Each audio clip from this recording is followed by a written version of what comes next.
Ovidijau, esate profesionalus istorikas.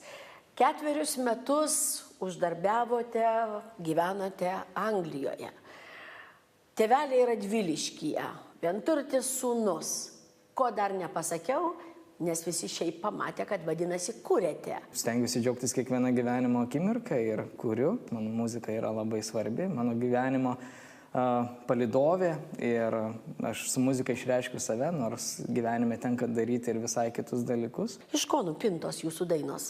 Atsakymas būtų iš gyvenimo. Aš iš tiesų niekuomet nepritariau tą idėjai, kad Ovidijau rašyk linksmas dainas ir tik tai džiugink žmonės. Aš esu nuoširdus, kiekvienas žmogus patiria ir skausmą, ir džiaugsmą, ir meilę, ir nesėkmingą meilę. Tiesiog ką jaučiu, tą rašau. Ir galbūt esu toksai žmogus, kur mano labai daug dainų yra tokių romantiškų, tokių. Ir nuo to aš stengiausi bėgti, bet niekaip negaliu pabėgti, nes jaučiu, kad einu prieš save. Tiesiog tokia prigimtis yra. Kur jau lietuvis pabėgs nuo liūdesio? Nepabėgo ir nepabėgs gyvenime. Bet gink Dieve niekada nedėjoju. Tiesiog nemėgstu, aš pavyzdžiui truputį kitaip žiūriu į gyvenimą. Mano liūdesys jisai nėra užkrovimas savo bėdos kitam žmogui. Aš dainą noriu tikrai, kad galima liūdesingai džiaugtis, kad galima gražiai liūdėti, bet kad liūdesys tai nėra verkšlenimas. Čia labai dažnai žmonės to neatskiria ir aš, kaip sakant, stengiuosi tą parodyti. Vadinasi, Ovidijaus Jucio dainos yra džiaugsmingai liūdnos. Taip? Galima ir taip pasakyti. Jauku, naivu ir viskas taip paprasta. Skamba tekstas jūsų dainoje. Ar iš tikrųjų gyvenime taip viskas paprasta? Gyvenime ne viskas taip paprasta, kaip norėčiau, bet aš esu optimistas ir labai siekiu, kad gyvenime iš tiesų būtų viskas paprasta, naivu.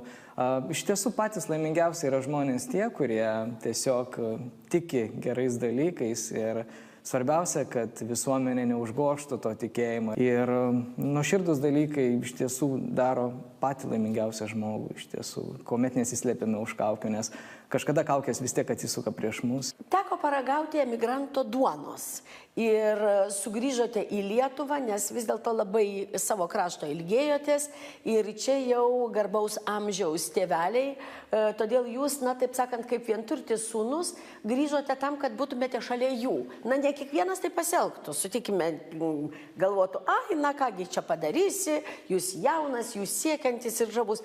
Ir kodėl sugrįžote? Aš labai džiaugiuosi, kad dabar kalbu su jumis lietuviškai ir ką sakau, žinau, kad taisyklingai sakau, nes darbe, pavyzdžiui, Londone, kuomet dirbau viešbutyje ir būdavo tokių dalykų, kad vis tiek tai nėra mano pirmoji kalba, aš kalbu su vietiniais anglais ir jaučiu iš jų tokią šypseną, kad kažką galbūt ne to pasakiau. Ir vis dėlto tie dalykai stabdo iš tiesų užsienyje, kuomet tu galbūt kalbi svetima kalba, tu sunkiau integruojasi į kitą bendruomenę, kitą taučių, kalbu šiuo metu anglų. Tai aš jaučiuosi čia savas, aš jaučiuosi čia namuose. Aš niekada nesakau niekada, nes niekada net neleisiu, kad mano artimi žmonės kentėtų dėl nekokio nepritekliaus, reiks važiuosiu, bet labai norėčiau tikėti ir labai norėčiau daryti viską Lietuvoje. Ir to geriausias įrodymas, man labai smagu būti čia.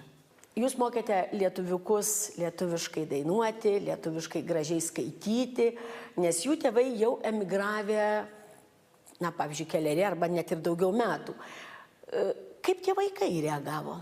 Esu labai nustebęs, kad užsienyje, ypatingai lietuvių šeimų vaikai, kurie gimė Anglijoje, jie labai imliai domisi apie lietuvių kultūrą, ko neturi galbūt ir ko taip dažnai nemato, jie nori išgirsti, nori mokytis tiek dainuoti, tiek kalbėti lietuviškai.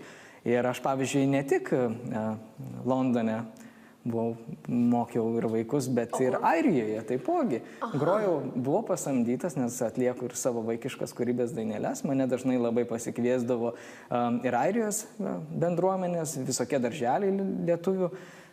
Ir aš grodavau ir labai smagu, man taip gera buvo pamatyti. Ir pats nuostabiausias dalykas, kuomet Airijai nutiko, tai aš sutikau savo klasiokę, kurios net Lietuvoje nemačiau labai ilgai ir buvo nuostabus dalykas tiesiog vienai mergaitai dainuoti ir kuomet atėjo mama, sako, Ovidijau, taigi tu mano klasiokas, ką tu čia veiki? Aš sakau, na va, gyvenimas va, tavo vaikams atvijo padainuoti. O kas nepatiko Britų arba airių gyvenime? Kas buvo svetima?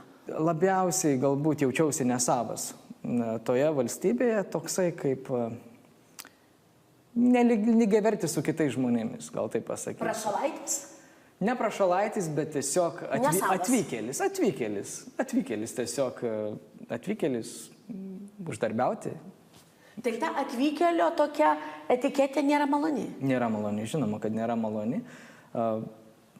Aš turiu bičiulių, kurie gyvena ir jiems sekasi gerai, bet jie vis tiek širdyje nori grįžti namo ir ta vidinė trauka aš puikiai pats esu patyręs ir pajutęs ir žinau, ką tai reiškia. Na, štai palinkėjimas savo artimiesiems žmonėms, draugams, bičiuliams. Koks jis būtų?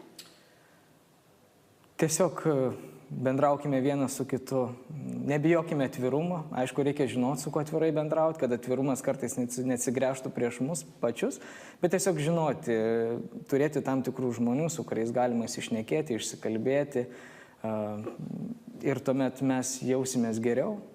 Iš tiesų, kuomet žmogus gali pasipasakoti tai, kas jam rūpi, nebūtinai reiškia, kad dejuoti, bet žmogus pasijunta geriau ir kad kiekvienas žmogus turėtų tą šalimais draugą ar draugę, kad galėtų, kaip sakant, atskleisti savo skaudulius ar džiaugsmus ir tuomet žmogui geriau būna.